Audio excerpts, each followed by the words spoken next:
Ada kalanya kami gak mengerti apa yang sedang kami hadapi, tapi kami tahu penyembahan selalu ada korban di dalamnya.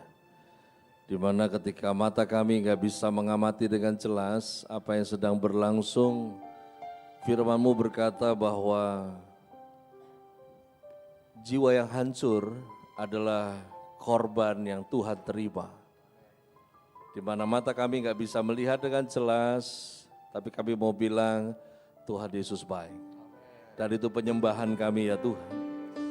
Bahwa apapun yang sedang berlangsung dalam kehidupan kami, bahkan perhitungan yang tidak sanggup kami buat ke depan, kami tetap mau katakan Tuhan Yesus baik. Dan terima kasih buat semuanya ya Tuhan sampai hari ini. Kami tahu kasih setiamu itu selama-lamanya. Dan kami mau melatih diri kami untuk menghitung itu terus. Karena sampai kapanpun Tuhan gak pernah berhenti sayang buat setiap kami. Dan dalam kesempatan ini kami datang berkumpul, Tuhan berbicaralah di tengah kami. Karena bulannya adalah firman, firman itu bersama-sama dengan Allah dan firman itu adalah Allah itu sendiri. Karena itu ketika kami berperkara di hadapan firman-Mu, kami sedang berperkara dengan pribadi Allah itu sendiri. Kami tahu perjumpaan dengan-Mu tidak pernah sia-sia. Selalu mengerjakan hal-hal yang dahsyat, yang kemuliaannya kembali kepada-Mu ya Yesus Kristus Tuhan. Dan saat ini kami percaya kekuatan yang diperbaharui, ketahanan yang Tuhan berikan kembali buat setiap kami untuk boleh berjalan maju, sekalipun air mata kami jatuh, kami tetap menabur benih dan berkata Tuhan itu baik. Yang siap dengar-dengaran dengan Tuhan, mari bersama katakan amin. Beri tepuk tangan buat Tuhan Yesus. Silakan duduk jemaat Tuhan, selamat hari Minggu, Shalom. Pada kesempatan ini saya mau sampaikan pesan Tuhan tentang antusias. Karena menghitung hari-hari yang sudah lalu, maka penuhlah kita dengan ucapan syukur. Menghitung hari-hari yang ke depan, maka banyaklah tanda tanya di hadapan Anda dan saya. Sebagaimana makanan mulai bervarian dari martabak yang dulu cuma hanya ada keju di dalamnya, ada martabak telur, ada martabak kacang, ada martabak coklat, dan sekarang bervarian di dalamnya ada durian dan lain sebagainya. Demikian juga barang yang satu ini namanya virus juga ikut-ikutan kuliner, dia bervarian. Ya, saya mengamati secara rakyat biasa, sudah waktunya barang ini nggak dibahas lagi. Karena memang makin ke sana, makin dibahas variannya, nggak kelar-kelar. Saya nggak tahu di bagian tubuh saya mana lagi yang harus disuntik vaksin. 3 kali cukup Tritunggal. Mau apa lagi? Ya. Tapi ini keputusan yang bijak kemarin, karena kalau kita tidak fight dengan booster yang baru, maka pilihannya adalah lockdown. Karena pemimpin bangsa memilih untuk tetap fight, makanya ada booster. Ya, sehingga Anda dan saya tetap bisa berjuang. Nah, bicara tentang perjuangan di dalam hidup ini, kekuatan itu penting. Masalahnya, kekuatan tidak selamanya bisa diandalkan. Apa yang kuat itu biasanya kelihatan. Tetapi yang lebih penting dari sebuah kekuatan adalah endurance, ketahanan. Di mana Anda dan saya kuat, masalahnya berapa lama kamu kuat. Karena kekuatan itu dikelola oleh ketahanan. Demikian juga bicara soal antusias. Ada lawan daripada antusias, namanya euforia. Sebuah kekuatan yang muncul, kekuatan yang timbul karena rangsangan dari luar. Sehingga semangat yang disebut euforia itu terjadi. Namun ini temporer, tidak akan berlangsung dengan lama. Berbeda dengan apa yang disebut dengan antusias. Antusias itu artinya bersemangat oleh Tuhan. Di mana kata antusias, boleh bantu multimedianya? Muka saya nggak penting, bahan ini lebih penting. Ya, muka saya gitu-gitu aja dari dulu. Nah, coba di next. Antusias, di mana berasal dari akar kata bahasa Yunani, entos, Entusiasmos, yang artinya, kalau saya pakai bahasa Indonesianya, ini Alkitab bilang dipenuhi, tapi kalau dalam bahasa baku, ini kerasukan akan Tuhan, kurang lebih begitu. Cuman kata kerasukan di dalam bahasa Indonesia itu mengacu kepada hal yang negatif. Ya. Tapi sebetulnya kata mentah yang digunakan ya begitu. Ya. Dikuasai oleh Tuhan. Yang maknanya adalah di mana seseorang itu digerakkan, orang tersebut disemangati oleh Tuhan dan bersemangat oleh tujuan kekal yang jelas. Penting saudara, kuat itu baik. Tapi kalau Anda nggak punya ketahanan, kekuatanmu jadi sia-sia. Karena durasi kekuatan itu ditentukan oleh ketahanan. Karena tanpa ketahanan, kekuatan Anda hanya sebentar. Nah sekarang bicara soal ketahanan. Saya hitung dari Maret 2020 ya sampai akhir 2021 setiap hari imun booster, vitamin C, vitamin D. Lama-lama setelah saya hitung, jangan sampai pandemi berlalu, saya cuci darah. Ya karena tiap hari itu vitamin kan, ya tiap hari. Baru nanti di tengah-tengah hari kena suplemen. Begitu aja. Gak ada yang tahu bocorannya 2022 ini. Ada yang bilang bocorannya mengatakan nanti WHO kurang lebih bulan Juni akan mengumumkan kalau pandemi ini berubah menjadi endemik. Ada bocorannya yang bilang begitu. Tapi apapun juga, bocoran yang paling jelas adalah dunia ini nggak pernah jelas setiap tahun. Itu saya jamin. Anda dan saya hidup di dunia yang tidak jelas. Karena yang jelas nanti cuma ada di langit baru, bumi baru. Yang kita hidupi sekarang nggak jelas. Dan hidup di dunia yang tidak jelas, itu butuh kekuatan, butuh ketahanan. Kalau enggak Anda dan saya tidak bisa finishing well dari tahun ke tahun yang Tuhan berikan buat Anda dan saya. 365 hari dengan enggak jelas. Hanya satu yang kita pegang, Yesus kita jelas yang kita sembah. Tapi dunia yang Anda hadapi enggak jelas. Saya masih berolahraga sampai hari ini. Kalau Anda masuk ke tempat gym, ada banyak karakter orang di sana. Saya nggak mau yang aneh-aneh karena sudah tua dan hanya mau sekedar sehat saja. Macam-macam. Ada yang berlatih sebentar, ngobrolnya banyak. Ada. Ya. Kah itu bapak-bapak, kah itu anak muda, dia main sebentar, dia ngobrol. Ya. Kalau saya lebih memilih agak sedikit antisosial ketika saya masuk. Ya. Turun dari mobil, bawa tas, masukkan ke loker, lalu kemudian mulai taruh handsfree-nya di sini, dan itu bentuk dari lu jangan ngomong sama gua karena gua nggak dengar. Ya.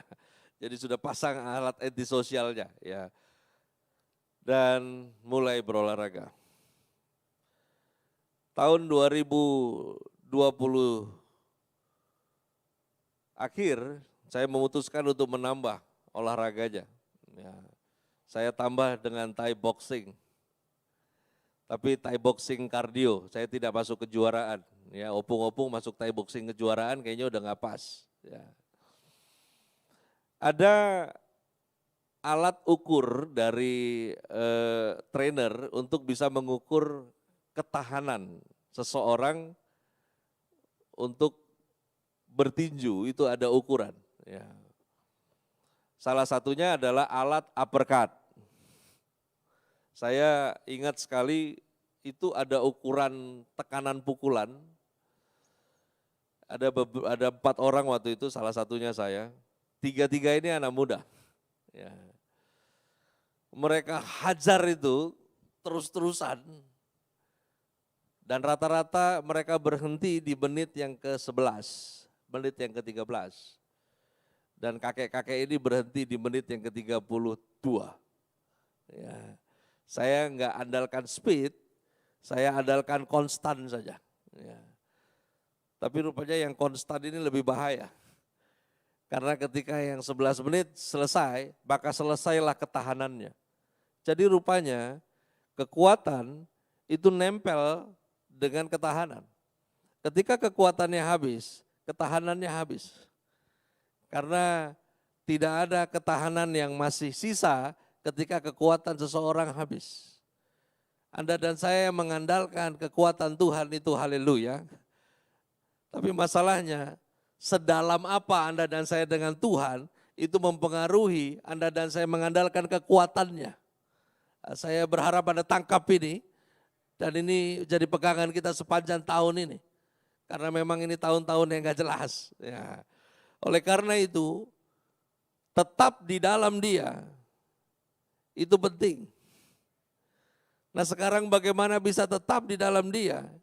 Ini yang Anda dan saya harus tangkap baik. Karena antusias itu bersemangat oleh Tuhan, bukan bersemangat oleh apa yang dilihat mata, bukan bersemangat oleh apa yang bisa kita bangun sendiri, tapi bersemangat oleh karena Tuhan. Di dalam Kolose 2 ayat 6-7 tertulis, kamu telah menerima Kristus Yesus Tuhan kita. Karena itu, hendaklah hidupmu tetap di dalam Dia. Hendaklah kamu berakar di dalam Dia dan dibangun di atas Dia. Hendaklah kamu bertambah teguh dalam iman yang telah diajarkan kepadamu, dan hendaklah hatimu melimpah dengan syukur. Sekarang kalau kita udah paham bahwa tetap di dalam Dia yang membuat Anda dan saya memiliki apa yang disebut dengan antusias sebagai sebuah ketahanan. Nah, sekarang bagian kita adalah bagaimana mempertahankan supaya Anda dan saya bisa tetap di dalam Dia. Kita udah tahu rahasianya, harus di dalam Dia. Nah sekarang bagaimana supaya bisa tetap di dalam Dia? Ada 3 hal. Yang pertama adalah 1 Yohanes 3 ayat 6 tertulis, karena itu setiap orang yang tetap berada di dalam Dia tidak berbuat dosa lagi. Setiap orang yang tetap berbuat dosa tidak melihat dan tidak mengenal Dia. Kalau kamu mau tetap di dalam Dia, kamu harus selalu melihat dan mengenal Dia. Karena pengenalan akan Tuhan yang membuat Anda dan saya memiliki endurance di dalam hidup ini. Semakin kamu kenal, semakin kamu ngerti. Semakin kamu kenal, semakin kamu ngerti, semakin kamu paham. Masalahnya adalah ketika di dalam dirimu Roh Kudus berkuasa, maka sesungguhnya daging kita yang sudah ditebus ini memiliki ketidaknyamanan akan dosa. Nah, ketidaknyamanan ini tidak bekerja sendiri. Respon Anda dan saya penting. Karena itu untuk tetap di dalam Dia, jangan lagi menikmati dosa. Karena kenikmatan dosa punya urusannya sendiri, menikmati dosa punya urusannya sendiri, dan itu urusan kau. Jangan menikmati lagi. Kenapa? Siapa yang menikmati lagi, dia tidak mampu untuk melihat lagi, dan dia tidak mampu untuk masuk dalam pengenalan lagi. Orang yang berhenti dalam pengenalan akan Tuhan akan dipenuhi oleh kecurigaan kepada Tuhan. Ngeri kalau kamu sudah mulai curiga kepada Tuhan. Curiga tentang sesuatu yang terjadi. Curiga tentang apa yang Anda terima. Curiga kenapa harus kamu orangnya. Curiga jangan-jangan Tuhan salah hitung. Curiga jangan-jangan Tuhan salah dengar. Tuhan gak pernah salah dengar. Tuhan itu penjawab doa. Pegawai restoran yang bisa salah dengar. Memang masker itu serba salah. Saya beberapa kali masuk ke Starbucks selalu jadi masalah. Karena apa yang saya pesan dengan apa yang dia sajikan selalu berbeda. Karena barang itu. Ya. Sudah jelas cappuccino, tapi affogato yang keluar. Ya. Sudah jelas panininya beef, Tapi tetap yang keluar panininya itu yang kacang. Ya. Dari masuk udah diingatkan, pakai Pak. Saya bilang nanti ini jadi masalah. Pakai Pak, iya pakai. Benar, ketika pesan, orang pertama yang saya panggil adalah yang di depan yang nyuruh saya pakai masker. Kau sini, gara-gara dia Mas, kau salah kan? Ya. Tapi ini yang saya mau bilang, bicara soal menikmati dosa, itu keputusan. Karena rangsangan dari dosa itu bekerja dari luar. Mau menikmati itu keputusan dari dalam. Iblis itu tugasnya, dia punya job description itu goda kamu. Masalah kamu tergoda, itu keputusanmu. Halo? Makanya orang yang tidak bertobat akan membuat iblis bertobat. Bisa tangkap gak ini? Orang yang tidak bertobat akan bikin setan tobat. Karena orang yang bertobat, dia berhenti salahkan seluarnya. Dia mulai benahi dari dalam, itu orang tobat. Tapi yang tidak bertobat, dia akan salahkan setan terus. Gara-gara setan goda saya sih. Gara-gara setan ganggu begini sih. Lama-lama setan bilang, setan lu. Ya. Yang kedua, dari 1 Yohanes 2 ayat 5, tetapi barang siapa menuruti firman-Nya, di dalam orang itu sungguh ada sempurna kasih Allah. Dengan itulah kita ketahui bahwa kita ada di dalam Dia. Di dalam 1 Yohanes 3 ayat 24 tertulis, barang siapa menuruti segala perintahnya, ia diam di dalam Allah dan Allah di dalam dia. Dan demikianlah kita ketahui bahwa Allah ada di dalam kita, yaitu Roh yang telah Ia karuniakan kepada kita. Tetap di dalam Dia, jalannya adalah hidup dalam ketaatan. Karena ketaatan membuat Anda dan saya menjadi orang yang mudah percaya. Orang yang mudah percaya akan mudah mendapat pengertian dari Tuhan. Karena kamu tidak bisa ngerti dulu, baru kamu taat. Kamu mesti taat dulu, baru kamu ngerti. Dan orang yang ngerti memiliki ketahanan di dalam hidupnya. Di 1 Yohanes 4 ayat 12, tidak ada seorang pun yang pernah melihat Allah. Jika kita saling mengasihi, Allah tetap di dalam kita dan kasih-Nya sempurna di dalam kita. Antusias itu berlangsung karena Anda gak menikmati dosa, karena Anda hidup dalam ketaatan, karena kamu saling mengasihi.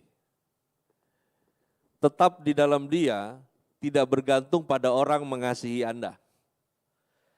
Tapi tetap di dalam Dia bergantung pada Anda dan saya mengasihi orang lain. Ya. Rukun itu harus diciptakan, damai itu harus diciptakan. Tapi jangan salah kaprah mengenai saling mengasihi. Karena yang disebut dengan hidup rukun, kesanalah Tuhan perintahkan berkat-Nya. Masih ingat lagu jadulnya? Mbak, urapan di kepala Harun, dari janggut ke jubahnya turun. Kesana Tuhan perintahkan berkat kepada mereka yang hidup rukun bersama. Rukun itu tidak dihitung Tuhan dari 2 orang. Rukun itu dihitung Tuhan secara personal. Bisa ditangkap nih ya. Jadi gini, ada 2 orang, ini konflik. Lalu kemudian yang satu memutuskan untuk berdamai dan mengasihi kembali, yang satu memutuskan untuk menolak perdamaian. Apakah itu disebut tidak rukun? Itu disebut rukun. Karena rukun itu bukan 2 pihak di mata Tuhan, itu 1 pihak. Jadi buat kau yang mau punya ketahanan hidup, jangan berhenti mengasihi. Bahkan sekalipun saudaramu yang error itu, lanjutkan kasihmu kepada mereka. Karena urusan mereka kepadamu, itu urusan mereka dengan Tuhan. Tapi Anda dan saya butuh ketahanan. Jangan gara-gara benci banyak penyakitmu. Jangan karena kau menahan, karena memang yang paling sedap itu begini. Menahan sebuah pengampunan karena memang Anda di pihak yang benar. Itu memang paling mantap. Ya. Menahan pengampunan karena berada pada posisi yang lebih kuat. Itu seringkali kita terjebak di sana. Sementara Anda makan dalam, kalau orang Indonesia Timur bilang makan dalam. Lu hancur dari dalam. Mungkin kalau bahasa besan saya bilang amsyong. Ya. Sah gue, tahun ini Imlek. Karena punya besan Cina. Kalau dulu karena punya handphone Cina. Ya. Jangan rusak Anda punya sepanjang tahun ini. Hidup ini indah sepanjang tahun ini. Dunia yang gak jelas, jangan bikin hidup Anda yang jadi gak jelas. Itu biasa memang, satu ibu lahirkan 5 anak. 5 anak, 4 waras, 1 kagak, biasa. Itu biasa. 4 rajin, 1 pemalas, itu biasa. Ya. Yang satu bisanya merongrong saja, gak apa-apa, itu biasa. Yang satu kerjanya memanfaatkan Anda, tidak apa-apa, itu karena Anda bermanfaat. Lanjutkan saja jadi orang baik. Ya, enggak apa-apa, Anda enggak dipanggil Tuhan untuk rubah dia, enggak. Tuhan enggak panggil Anda untuk itu. Ya, kasihi dia. Tapi kurang ajar Pak, karena kurang ajar itulah kau kasihi dia. Kalau dia baik kau kasihi dia, itu biasa. Anda mengasihi orang-orang yang baik kan biasa kan? Ya. Tapi ini kurang ajar Pak, udah tipu saya, itu lebih mantap. Ditipu orang lain itu biasa. Hidup Anda akan makin luar biasa ketika Anda ditipu oleh adik sendiri. Haleluya. Barang saya dijual Pak sama dia, itu lebih dahsyat lagi. Ya, kau mau lihat bagaimana keluarga saudara menzolimi saudaranya, dan akhirnya bagaimana seorang saudara menjadi orang kedua di Mesir, Yusuf alami itu. Jadi kalau cuma dizolimi sama sahabat itu biasa. Tapi kalau sudah yang zolimi kau itu levelnya sudah adik sendiri, kakak sendiri, itu mantap punya itu. Jangan kaget tiba-tiba kau diangkat jadi gubernur. Ya. Tapi pilihan, Anda mau tahan atau tidak. Antusias itu kelihatan. Tapi jangan ukur pakai ukuran yang Anda mau lihat. Enggak selalu orang yang bersemangat dari luar itu adalah orang yang antusias. Karena motivator juga bersemangat. Walaupun kadang saya geli lihat motivator itu. Karena mereka menyemangati diri sendiri. Mereka tidak dapat sesuatu yang dari Tuhan membuat mereka semangat. Karena mereka itu paksa, mereka punya semangat sendiri. Satu kali juga jebol itu nanti. Manifestasi dari antusias yang sejati itu beda dengan antusias dari motivasi-motivasi yang dibangun oleh manusia. Beda. Antusias orang dapat uang kaget beda. Ya. Saya percaya pasti beda senyummu kalau tiba-tiba hari ini dapat ya. Orang kasih bilang, enggak tahu saya pengen ngasih aja sama kamu. Sedap. Ya. Pasti beda antusiasnya. Saya ingat satu kali khotbah di Bank Permata di Bintaro. Saya turun dari lift, berdua istri tunggu supir jemput. Enggak lama lift yang berikutnya suara ibu-ibu dengan sepatunya kencang lari-lari. Ya. Ibu ini lari-lari lalu kemudian hampiri istri saya. Dia gulung amplopnya dia kasih. Istri saya bilang ini buat apa? Enggak buat apa-apa, ibu aja pegang aja. Saya senang aja lihat ibu punya senyum. Ya. Sekarang hal itu jarang terjadi karena dia pakai masker. Ya. Nah bicara manifestasi tentang antusias. Ya. Antusias itu menyatakan kepada orang-orang di sekitar Anda bagaimana Tuhan bekerja dari dalam kita. Itu antusias. Bukan tentang sekedar Anda cepat ngomongnya, enggak. Orang cepat ngomongnya belum tentu antusias. Orang yang gagap ngomongnya belum tentu dia enggak antusias. Karena Anda enggak bisa ukur dari situ. Ketajaman mata Anda enggak bisa hakimi dari situ. Karena orang yang jereng juga dia bisa antusias. Ya. Yang jelas manifestasi dari antusias adalah menyatakan kepada orang-orang di sekitar kita, ini loh Tuhan kerja di dalam kita. Lalu kemudian antusias itu mengimpartasi energi untuk orang-orang di sekitar kamu. Kalau antusiasmu adalah entosias yang dari Tuhan, pasti orang lain juga kena strom itu. Semuanya alami semangatnya dari Tuhan. Karena antusias yang sejati, itu manifestasinya begitu. Dia impartasi energi untuk orang-orang di sekitarnya. Antusias itu bergairah melakukan apa yang Tuhan perintahkan. Antusias itu membuat Anda dan saya lebih bergairah melakukan apa yang Tuhan perintah daripada apa yang kamu suka. Nah, kita gak suka yang namanya mengampuni. Kita lebih senang membalas kejahatan dengan kejahatan yang lebih kreatif. Itu yang kita suka. Tapi akhirnya kita memilih untuk bergairah melakukan apa yang Tuhan perintah. Ini namanya antusias. Bukan tentang semangat Anda cari duit, bukan. Ya, antusias itu bergairah untuk apa yang Tuhan perintahkan, Anda bergairah untuk melakukannya. Antusias itu di mana kamu lebih bersemangat mempelajari kebenaran Tuhan melalui firman yang tertulis di Alkitab dari apapun. Itu manifestasinya. Kalau kamu bilang kamu enthusiast, tapi cuma suka nyanyi, suka doa, nggak suka firman, Anda belum waras. Tingkat kewarasan seorang pengikut Kristus adalah sampai pada kecintaannya akan firman. Kalau Anda nggak sampai di situ, berarti kau belum waras.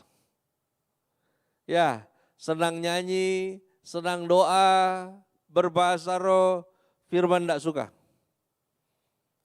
Ya, dari worship, naik, WL, puji-pujian, baru semangat naik, masuk lagi worship mau firman, mulai banyak ceguneknya. Yang mau kencing lah, yang gatal lah pinggangnya, yang semutan lah kakinya. Ya, macam lah gayamu. Dengar ini, antusias yang sejati manifestasinya. Anda bersemangat mempelajari firman. Ya. Saya saking semangatnya itu nggak suka bolak-balikin Alkitab. Jadi akhirnya tiap tahun ya belanja lagi. Sampai punya hobi yang setiap kali siapapun yang berangkat ke Meksiko lah kemana, bawa pulang Alkitab yang saya nggak ngerti juga bacanya. Ya, tapi paling enggak itu di tiap negara ada. Ya. Kayaknya asik juga ya kalau main Ome TV. Siapa tuh yang anak muda tuh dia bisa bahasa Rusia, dia bisa, ya. Saya pikir udah tua begini belum terlambat untuk belajar bahasa. Ya. Karena lihat dari Uganda, ada beberapa kata yang mirip dengan kita Alkitabnya. Saya ada Alkitab Uganda, ada Meksiko. Ya. Kalau kamu gak suka firman, kamu juga gak suka sama yang berfirman. Karena itu, siapa yang bilang dia cinta Tuhan, dia pasti juga suka dengan apa yang Tuhan ngomong. Dan antusias itu termanifestasi di sana. Kenapa Anda dan saya harus antusias? Ini bukan sekedar kelihatan keren. Antusias supaya good looking. Tuhan gak pernah punya purpose itu untuk antusias. Kenapa Anda dan saya harus antusias? Karena hidup ini butuh kebaikan Tuhan. Karena hanya orang yang antusias yang mengalami kebaikannya. Di dalam Efesus 3 ayat 20 tertulis, bagi dialah yang dapat melakukan jauh lebih banyak daripada yang kita doakan atau pikirkan seperti yang ternyata dari kuasa yang bekerja di dalam kita. Roma 8 ayat 28 di sana tertulis kita tahu sekarang bahwa Allah turut bekerja dalam segala sesuatu untuk mendatangkan kebaikan bagi mereka yang mengasihi Dia, yaitu bagi mereka yang terpanggil sesuai dengan rencana Allah.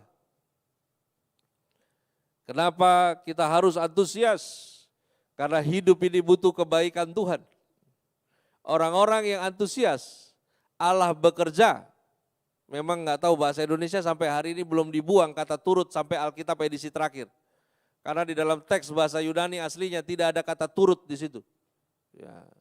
Karena kata turut itu akhirnya memberi gambaran Tuhan membantu Anda dan saya mengerjakan sesuatu.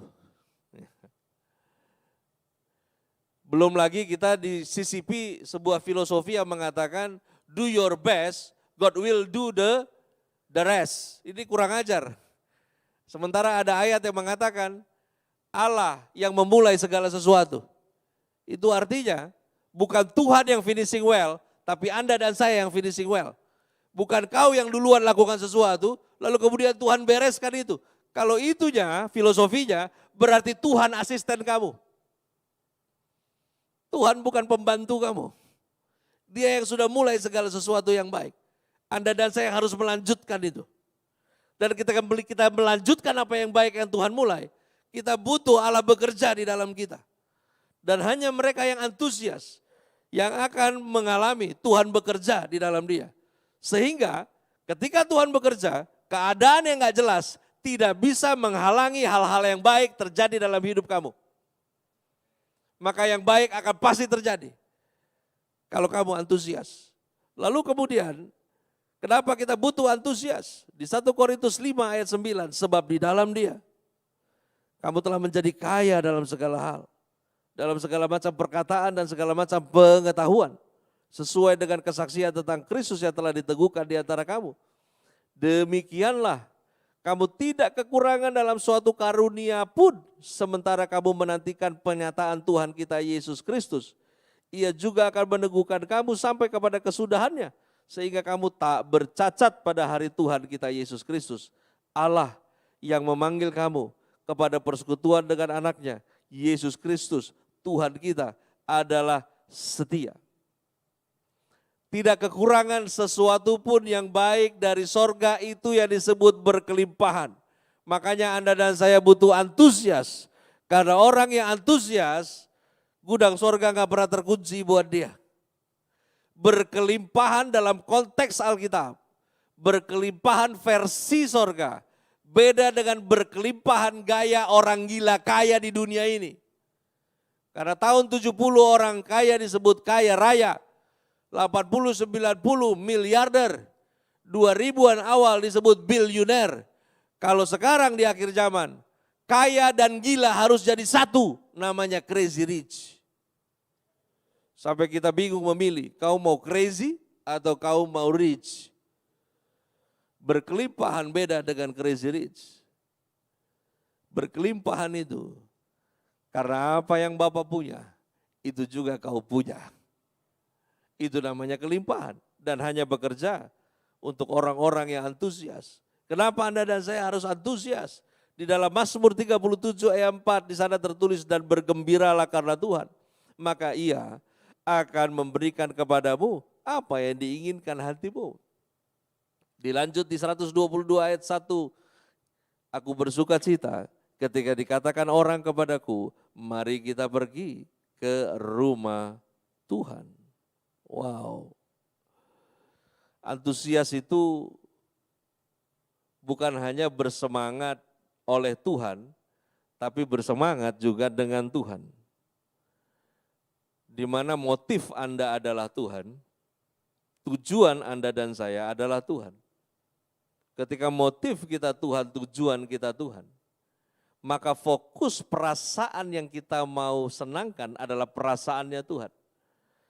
Nah, kalau kita paham fokus pada hidup kita adalah menyenangkan perasaannya Tuhan, maka perasaan Anda dan saya enggak penting, betul enggak? Ya. Perasaan Anda dan saya enggak penting. Kalau perasaanmu sudah enggak penting, kamu punya endurance yang luar biasa. Karena orang baper enggak punya ketahanan. Lu lihat aja orang baper kerjanya pindah-pindah gereja. Ya. Nggak jelas. Gonta-ganti komunitas. Nggak tahan dia. Kenapa nggak tahan? Karena dia fokus masih dengan perasaannya sendiri, bukan dengan perasaannya Tuhan.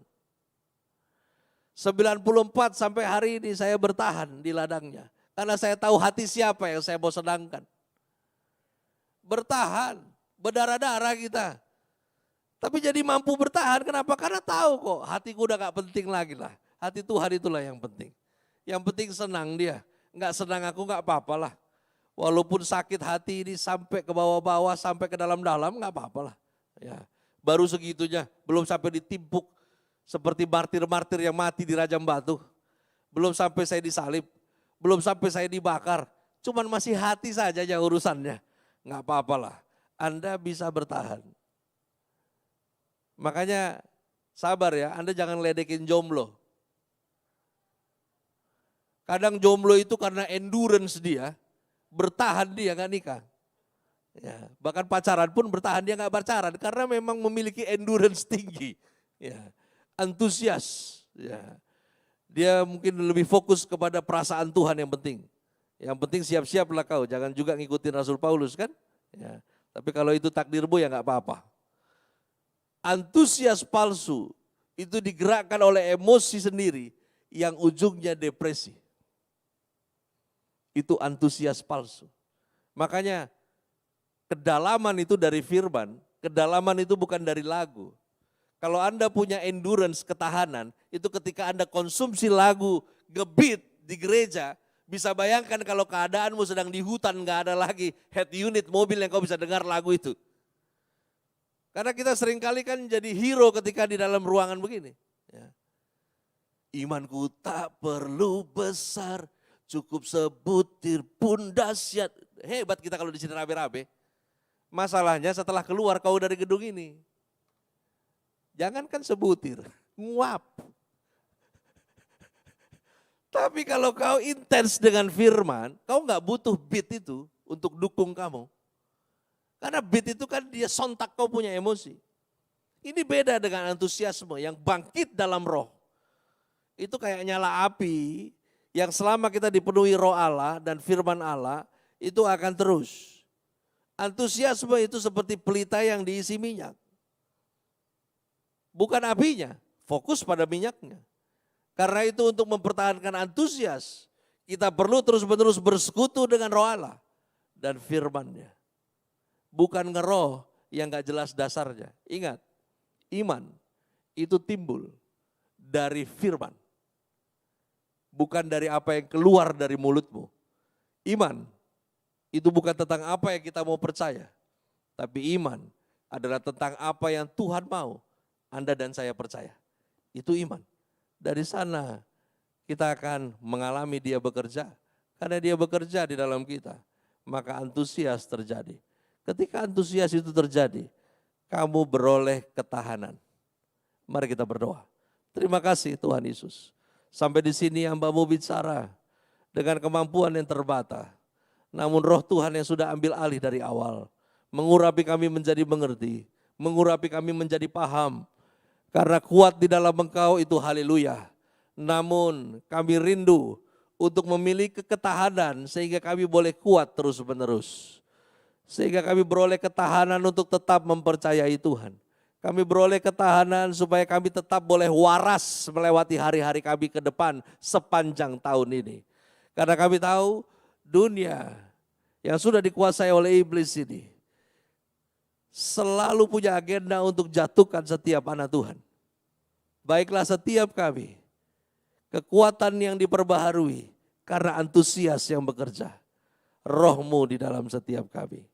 Di dalam nama Yesus Kristus Tuhan, yang bersemangat karena Tuhan, mari bersama katakan amin. Beri tepuk tangan buat Tuhan Yesus.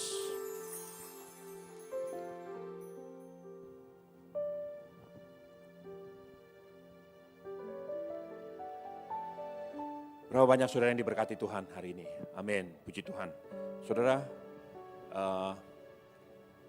tadi saya diingatkan oleh Pak Bandi, saudara yang berulang tahun di bulan Januari atau anniversary di bulan Januari, saudara boleh maju ke depan.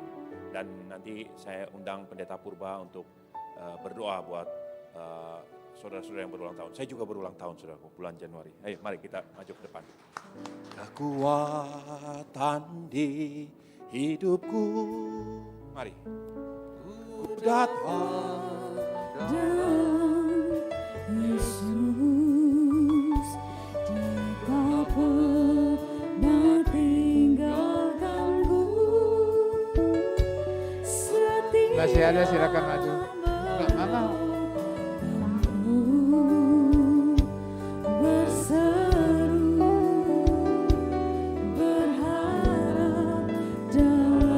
Masih ada yang ulang tahun, silakan maju ke depan. Jemaat, saya minta sama-sama bangkit berdiri, kita berdoa kepada hamba-hamba Tuhan yang berulang tahun minggu ini. Haleluya, haleluya. Amin. Haleluya, haleluya, haleluya. Glory Jesus. Haleluya, haleluya. Haleluya, haleluya, haleluya. Mari arahkan hatimu. Mari arahkan tanganmu kepada hamba-hamba Tuhan yang minggu-minggu ini berulang tahun. Berdoa sungguh-sungguh biar di hari ulang tahun kali ini Tuhan berikan sesuatu yang baru. Oh haleluya, haleluya, sesuatu yang baru. Oh haleluya, haleluya, haleluya. Bapak, ini hamba-hambamu yang berulang tahun kali ini. Bapak, di ulang tahun hamba-hambamu semua kali ini, Bapak Tuhan hadiahi mereka dengan sesuatu yang baru, yang dari Tuhan. Oh haleluya, haleluya, haleluya, haleluya. Oh haleluya, haleluya, haleluya, haleluya. Tuhan mau membangun jalan di padang gurun yang tidak mungkin menjadi mungkin. Tuhan membangun, mendirikan sungai-sungai di padang belantara tidak mungkin. Tapi di hadapan Tuhan mungkin. Sesuatu yang baru terjadi atasmu. Di ulang tahunmu kali ini. Sesuatu yang baru dari Tuhan. Sesuatu yang baru dari Tuhan terjadi atas hidupmu. Terjadi atas usahamu, sesuatu yang baru. Di dalam pelayananmu, di dalam keluargamu, sesuatu yang baru. Artinya belum pernah ada Tuhan buat bagimu. Di dalam nama Yesus. Oh papa. Oh papa. Tuhan berikan sesuatu yang baru. Sesuatu yang baru di dalam nama Yesus. Di dalam nama Yesus, di dalam nama Yesus. Terima sesuatu yang baru dari Tuhan. Di hari ulang tahunmu kali ini. Di dalam nama Yesus, sesuatu yang baru dari Tuhan. Bagianmu di hari ulang tahunmu di dalam nama Yesus. Terima kasih Bapak, terima kasih Yesus. Kembali ke tempat. Terima kasih Bapak, terima kasih Yesus. Terima kasih kalau beberapa hamba-hambamu berulang tahun di minggu ini. Tuhan berikan sesuatu yang baru kepada mereka. Sesuatu yang baru, yang dahsyat di dalam nama Yesus. Terima kasih Bapak buat firman-Mu hari ini. Engkau terus pakai hambamu Pak George Ferry. Pakai terus hambamu ini. Semakin hari diurapi oleh Tuhan. Terima kasih Tuhan. Terima kasih buat firman-Mu hari ini. Kau minta kami berantusias terus melayani Tuhan. Antusias terus mengikut Tuhan. Antusias baca firman Tuhan. Terima kasih Tuhan. Kami berdoa buat bangsa kami. Terima kasih Bapak, terima kasih Yesus. Kami lepaskan berkat bagi negeri ini. Kami lepaskan damai bagi bangsa ini. Terima kasih Tuhan, terima kasih. Berikan kemampuan kepada bangsa ini untuk melewati masa-masa sulit seperti sekarang ini. Terima kasih Tuhan, terima kasih. Terima kasih Bapak, terima kasih. Engkau pakai Pak Jokowi Maruf Amin, Presiden kami dan Wakil Presiden kami. Berikan roh dan hikmat kepada mereka untuk memimpin bangsa yang besar ini. Terima kasih Tuhan, berkati jemaat di tempat ini yang sudah memberikan persembahan, berkati mereka berlimpah-limpah. Bagi yang tinggal di rumah masih mengikuti live streaming, berkati juga mereka. Terima kasih Yesus, terima kasih Bapak, terima kasih. Sekarang mari kita doa Bapak kami. Bapa kami yang di sorga, dikuduskanlah namamu. Datanglah kerajaan-Mu, jadilah kehendak-Mu di bumi seperti di sorga. Berikanlah kami pada hari ini makanan kami yang secukupnya. Dan ampunilah kami akan kesalahan kami. seperti kami juga mengampuni orang yang bersalah kepada kami. Dan janganlah membawa kami ke dalam pencobaan, tetapi lepaskanlah kami daripada yang jahat. Karena Engkaulah yang mempunyai kerajaan dan kuasa dan kemuliaan sampai selama-lamanya. Amin. Sekarang angkat kedua belah tanganmu, terima berkat dari Tuhan. Tuhan memberkati tangan-tangan yang terangkat dengan berlimpah-limpah.